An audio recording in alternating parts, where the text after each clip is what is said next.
खुशी का है मौका मगर क्या करूं मैं। खुशी का है मौका मगर क्या करूं मैं। नहीं कोई मेरी खुशी का ठिकाना। मेरे आंसुओं सीख लो मुस्कुराना। मेरे आंसुओं सीख लो मुस्कुराना। नमस्कार साथियों, मैं हूं ऋषि कुमार से स्टडी पॉइंट यूट्यूब चैनल में बहुत बहुत आपका स्वागत है। और उम्मीद है, आशा करते हैं कि आप लोग बहुत ही अच्छे होंगे और आप लोगों की स्टडी अच्छी चल रही होगी। जैसा कि आप लोगों को पिछली वीडियो में पार्ट 1 में और राष्ट्रपति के से संबंधित अनुच्छेद 57 तक आप लोगों को उसमें पढ़ाया गया। आप लोगों ने बड़े ही अच्छी तरीके से पढ़ा। और आज हम इस वीडियो में बात करेंगे अनुच्छेद 58 से लेकर के अनुच्छेद 62 या 72 तक। पिछली बार हमने बताया कि जो राष्ट्रपति की परिकल्पना है भाग 5 में दी गई है। भाग 5 में अनुच्छेद 52 से लेकर के अनुच्छेद 151 तक संघ का गठन किया गया है और अनुच्छेद 52 से लेकर के अनुच्छेद 62 तक राष्ट्रपति के बारे में बताया गया है। तो आइए साथियों, विस्तार से हमने पिछली वीडियो में बता ही दिया है क्या क्या है अनुच्छेद 58 के बारे में। अब हम पढ़ते हैं। अनुच्छेद 58 में क्या दे दिया गया कि राष्ट्रपति की अर्हताएं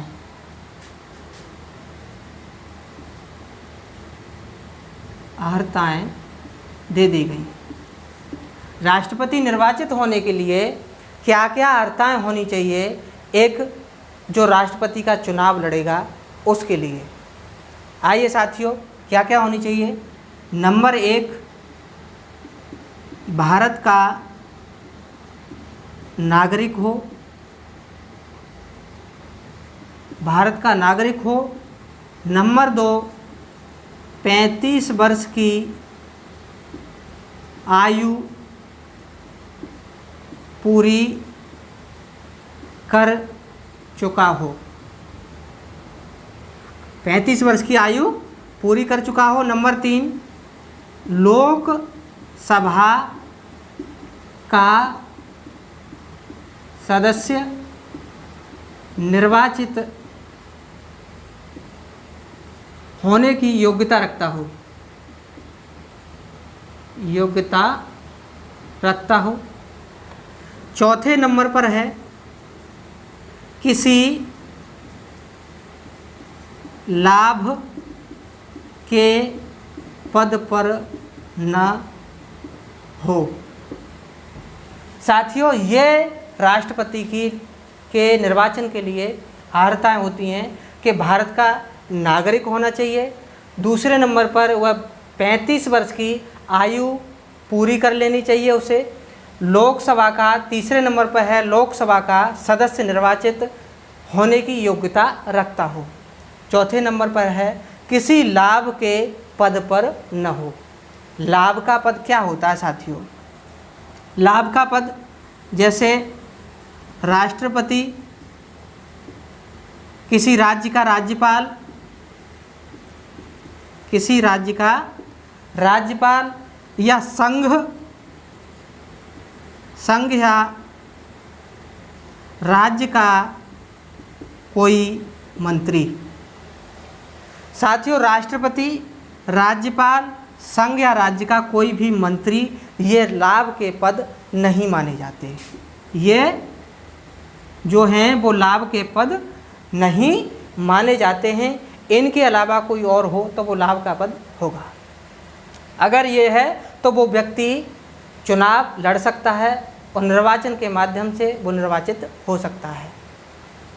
यदि वो किसी सदन का सदस्य है, वो किसी सदन का सदस्य है। कौन?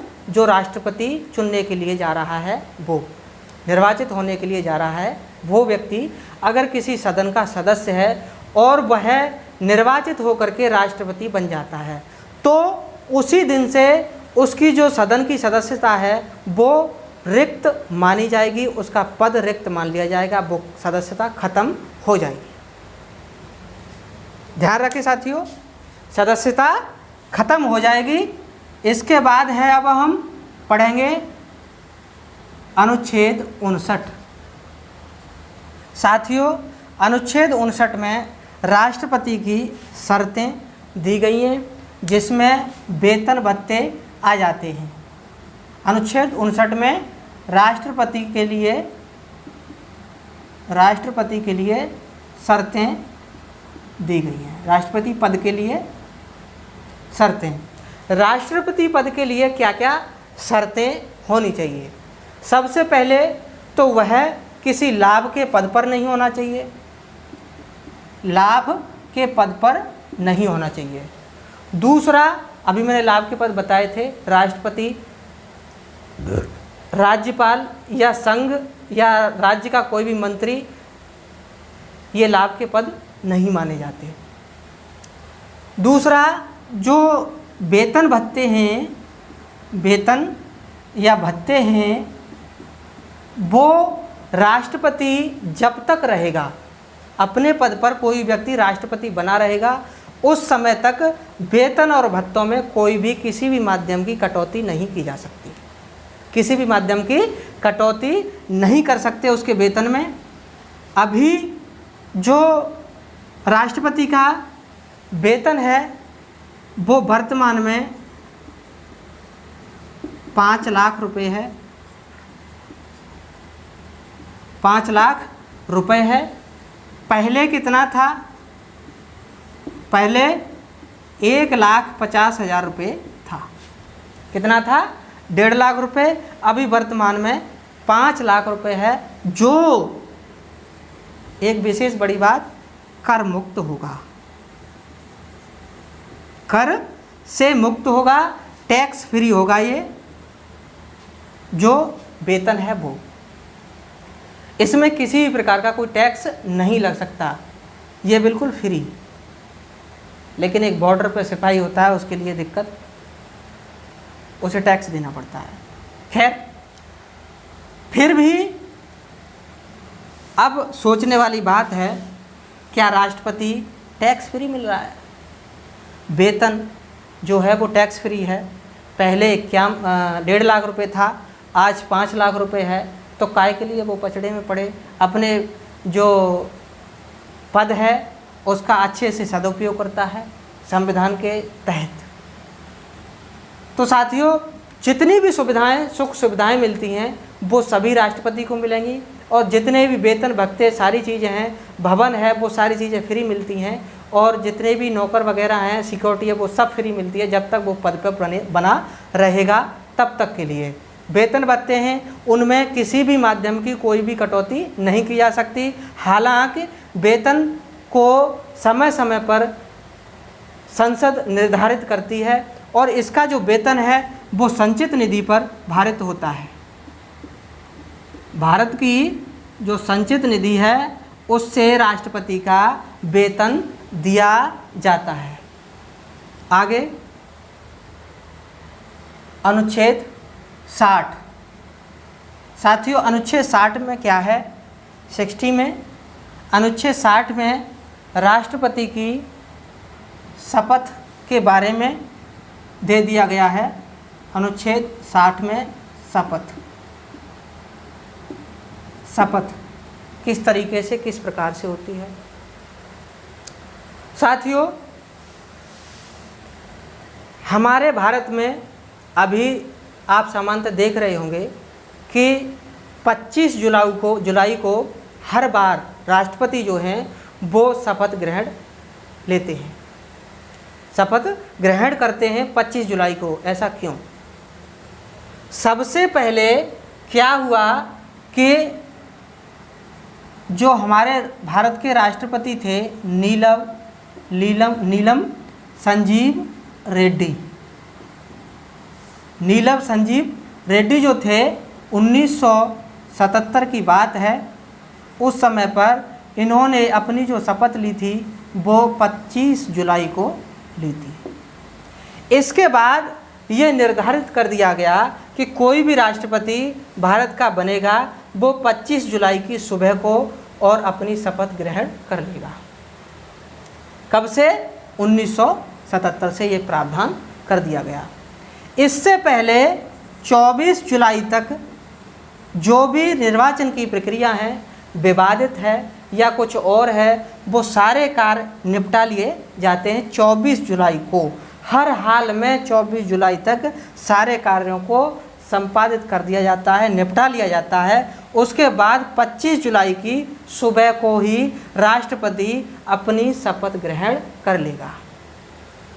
शपथ कौन दिलाएगा, ये क्वेश्चन आता है। बड़ी बात, जो उच्चतम न्यायालय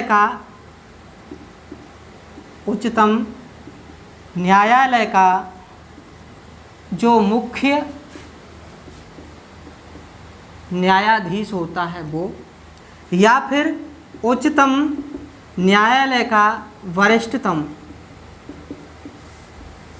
न्यायाधीश, उच्चतम न्यायालय का वरिष्ठतम न्यायाधीश। यदि उच्चतम न्यायालय का मुख्य न्यायाधीश है तो वो राष्ट्रपति को शपथ ग्रहण कराएगा।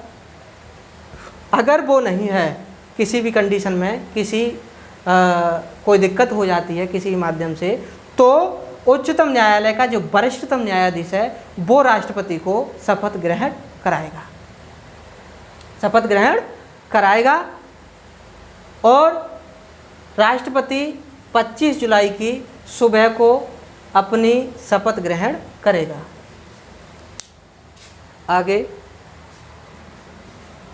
आगे जो अनुच्छेद है साथियों, वो है अनुच्छेद 61। बड़ा ही रोचक अनुच्छेद है ये। इससे बहुत सारे क्वेश्चन बनते हैं साथियों, तो बड़े ही इत्मीनान से वीडियो के साथ बने रहें और अंत तक देखें। कोई भी क्वेश्चन आपका किसी भी माध्यम से छूटेगा नहीं। अनुच्छेद 61, अनुच्छेद 61 में क्या दे दिया गया? राष्ट्रपति पर महाभियोग। राष्ट्रपति पर महाभियोग कैसे लगेगा? क्या होता है महाभियोग? साथियों, सामान्यतः जो हमारे भारत का संविधान बना था उस समय पर जो राष्ट्रपति के महाभियोग की प्रक्रिया है वो अमेरिका के संविधान से ली गई। कहाँ से ली गई? अमेरिका के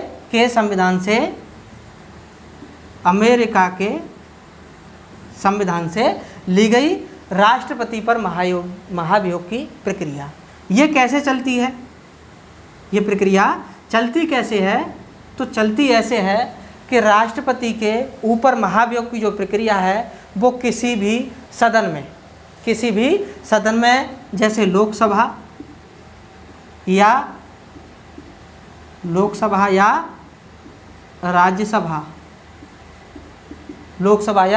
राज्यसभा में ये प्रक्रिया चलाई जा सकती है। इसके लिए करना क्या है?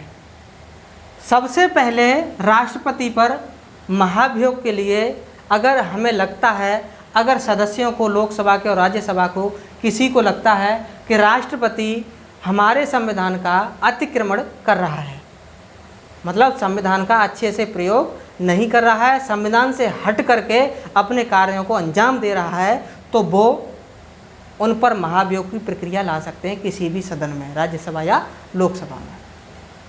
किस तरीके से लाएंगे? सबसे पहले प्रस्ताव आएगा, उसके बाद में प्रस्ताव पारित होगा। प्रस्ताव पारित कौन करेगा, किस माध्यम से होगा, ये हम बताएंगे। सबसे पहले होता क्या है, मान लीजिए सपोज दैट कि लोकसभा में महाभियोग की प्रक्रिया चालू हुई। वहाँ लोकसभा के जितने भी सदस्य हैं, टोटल सदस्यों का 1/4 या 25% सदस्यों के हस्ताक्षर होने चाहिए प्रस्ताव लाने के लिए। हस्ताक्षर होने चाहिए प्रस्ताव लाने के लिए। प्रस्ताव लाने के लिए क्या करने के लिए? प्रस्ताव लाने के लिए सदन के जितने भी सदस्य हैं उनका 1/4 या 25% सभी निर्वाचित सदस्यों के जो सदस्य हैं उनके हस्ताक्षर होने चाहिए प्रस्ताव लाने के लिए। अब होता क्या है कि प्रस्ताव पारित होगा, अगर राष्ट्रपति पर महाभियोग की प्रक्रिया चलेगी तो इसकी समीक्षा होगी, सभी सदस्यों में बातचीत होगी, कमेटी गठित की जाएगी, उसके बाद में और क्या होगा कि प्रस्ताव पारित होगा। इससे पहले होता क्या है कि राष्ट्रपति को 14 दिन पहले इसकी लिखित सूचना 14 दिन पहले लिखित सूचना राष्ट्रपति को दे दी जाती है। 14 दिन पहले लिखित सूचना राष्ट्रपति को दे दी जाती है कि आप तैयार रहिए, आपके ऊपर महाभियोग लगने को जा रहा है। अब होता क्या है, प्रस्ताव आ गया। यदि प्रस्ताव पारित होने के बाद, प्रस्ताव आने के बाद सदन के जो सदस्य हैं वो 2/3 भाग के जो सदस्य हैं वो हस्ताक्षर कर देते हैं, तो प्रस्ताव क्या हो जाता है? पारित हो जाता है।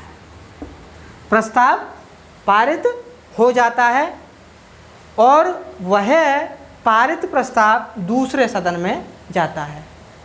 दूसरे सदन में जाता है तो वहाँ भी यही प्रक्रिया होती है। वहाँ ये प्रक्रिया नहीं होती बल्कि प्रस्ताव पारित होने वाली प्रक्रिया होती है। इसमें राष्ट्रपति को बैठने का अधिकार है, बोलने का अधिकार है, अपनी सफाई में कुछ कहने का अधिकार है।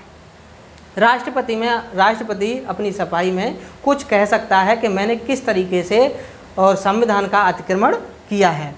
यदि दूसरे सदन में भी सभी सदस्य जो हैं कुल सदस्यों का 2/3 भाग हस्ताक्षर कर देते हैं तो प्रस्ताव पारित दूसरे सदन में भी हो जाता है और राष्ट्रपति अपने पद से हटने के लिए तैयार हो जाते हैं, मतलब हट जाते हैं। राष्ट्रपति को अपना पद त्यागना ही पड़ेगा अगर प्रस्ताव पारित हो गया तो। ये थी महाभियोग की प्रक्रिया। उसके बाद कोई और निर्वाचन होता है, फिर उसके बाद राष्ट्रपति दूसरा बनता है, उसकी जगह पर तुरंत तत्काल के लिए और जो कार्यवाहक राष्ट्रपति होता है उसे चुन लिया जाता है। आगे अनुच्छेद 62 के बारे में हम पढ़ते हैं। साथियों, अनुच्छेद 62 में क्या दिया गया है? अनुच्छेद 62 में पद रिक्ति से संबंधित है। पद रिक्ति यदि किसी भी माध्यम से राष्ट्रपति का पद रिक्त हो जाता है, राष्ट्रपति का पद रिक्त हो जाता है, अगर वह अपना त्यागपत्र दे देता है, उस पर महाभियोग लग जाता है, राष्ट्रपति की किसी कारण से मृत्यु हो जाती है, कहने का मतलब किसी तरीके से अगर पद रिक्त हो जाता है राष्ट्रपति का, तब क्या होगा? तब इसकी जगह पर एक कार्यवाहक राष्ट्रपति चुन लिया जाता है। कार्यवाहक राष्ट्रपति। कार्यवाहक राष्ट्रपति की जो शक्तियां हैं वो सेम राष्ट्रपति की तरह ही होती हैं। सेम बिल्कुल राष्ट्रपति की तरह ही होती हैं। उसके वेतन भत्ते जो होंगे वो सभी राष्ट्रपति की तरह ही होंगे। उसकी जो सुख सुविधाएं हैं, सिक्योरिटी है, सारी चीज़ है, वो सभी राष्ट्रपति की तरह ही होंगी। लेकिन एक बहुत बड़ी बात यह है कि हर हाल में राष्ट्रपति का जो चुनाव है, राष्ट्रपति का निर्वाचन है, वो 6 माह के भीतर करा लिया जाएगा। राष्ट्रपति का जो चुनाव है वो हर हाल में 6 माह के अंदर अंदर ही करा लिया जाएगा, 6 माह से ज़्यादा नहीं रख सकते,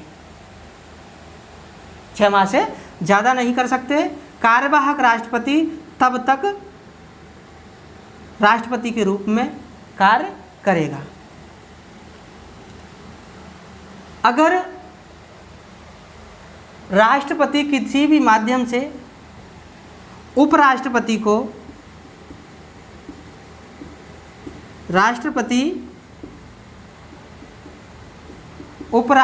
को अपना त्यागपत्र देता है,